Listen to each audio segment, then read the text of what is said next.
রতন একজন ব্লগার। সে ভুতুড়ে বাড়ির ব্লগ করে। সে তার কয়েকজন সাবস্ক্রাইবের কথায় নিশিনগরের একটা জমিদার বাড়িতে ব্লগ করতে যায়।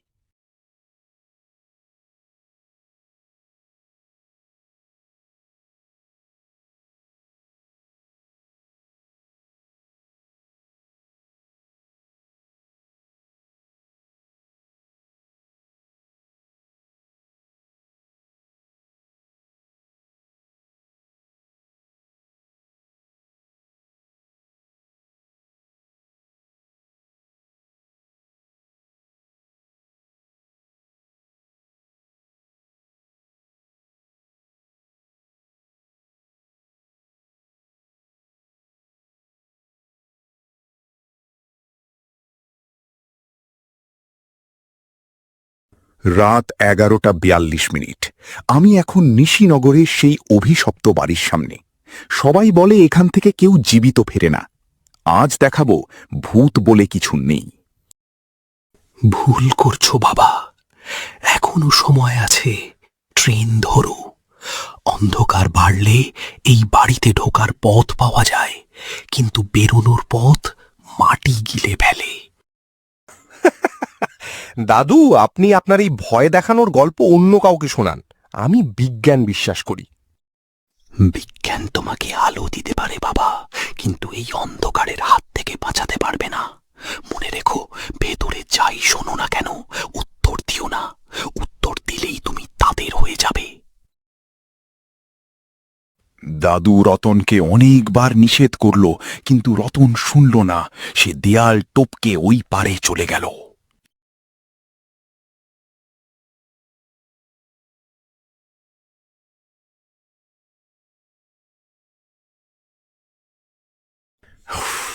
কোমট গন্ধে দম বন্ধ হয়ে আসছে। এই তো সেই বিশাল হলঘর। দেওয়ালে মানুষের এতগুলো ছবি কেন? আর সবার মুখগুলো কেন কাপড়ে ঢাকা?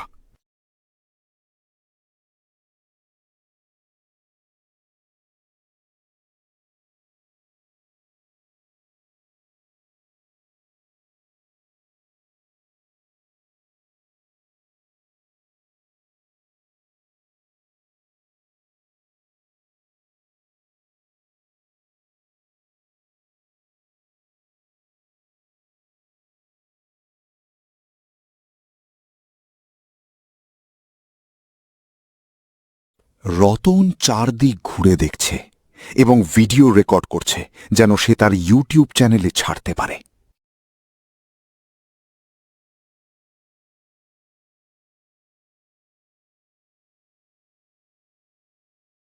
হঠাৎ পাশের ঘরে একটি পিয়ানোর টুংটাং শব্দ বেজে উঠল।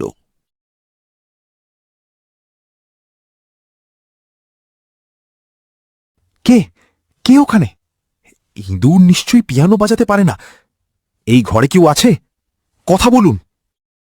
রতন আস্তে আস্তে ঘরে ঢুকে। পিয়ানোর শব্দ বন্ধ হয়ে যায়। বদলে এক নারীর করুণ কান্নার শব্দ ভেসে আসে।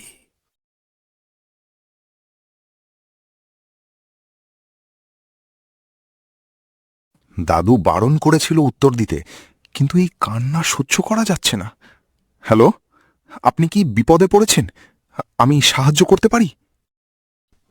আপনি কি? কথা বলুন। আমি আপনাকে সাহায্য করতে চাই।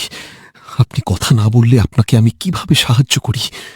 আপনি ঘরের মধ্যে আসলেনই বা কি করে? আপনি বিপদে পড়লে আমি আপনাকে সাহায্য করছি। আপনি উত্তর দিন।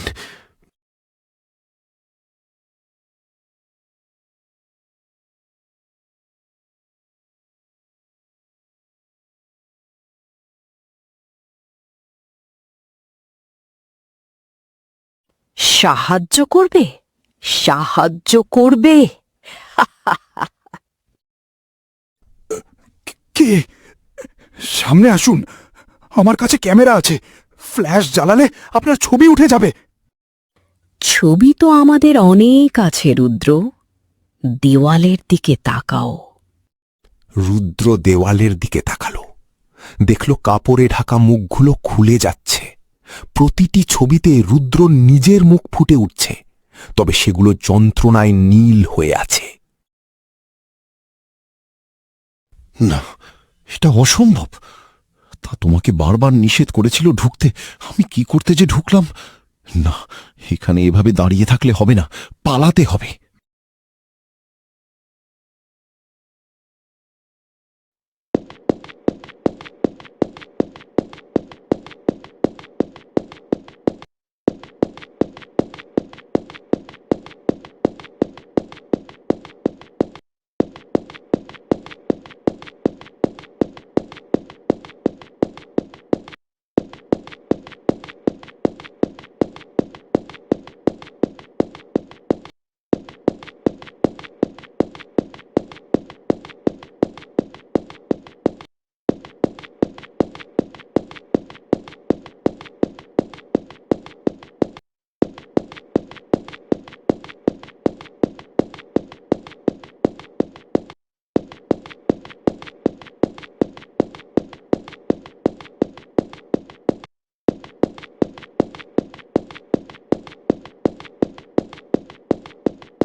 না, এটা হতে পারে না।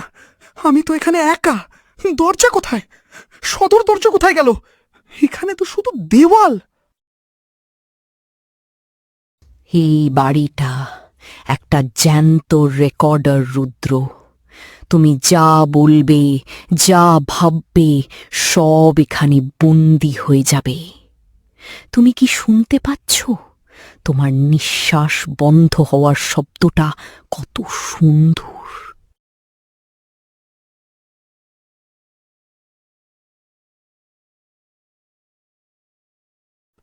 আমাকে ছেড়ে দাও, আমি ফিরে যেতে চাই। দাদু, দাদু, আমাকে বাঁচান। দাদু দরজার ওপার থেকে কথা বলছে, কণ্ঠস্বর এখন দানবীয়। আমি তো আগেই বলেছিলাম বাবা, উত্তর দিও না। উত্তর দিয়ে তুমি আমাদের বাড়ির অতিথি হয়ে গেলে।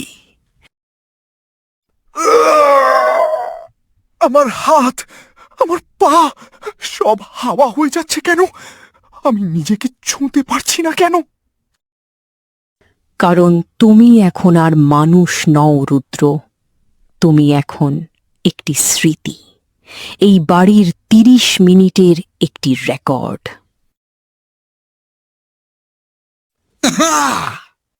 হঠাৎ সব শব্দ থেমে যায়, সম্পূর্ণ নীরবতা। পরের শিকারের জন্য ডায়েরিটা গুছিয়ে রাখো রুদ্র, কাল আবার নতুন কেউ আসবে।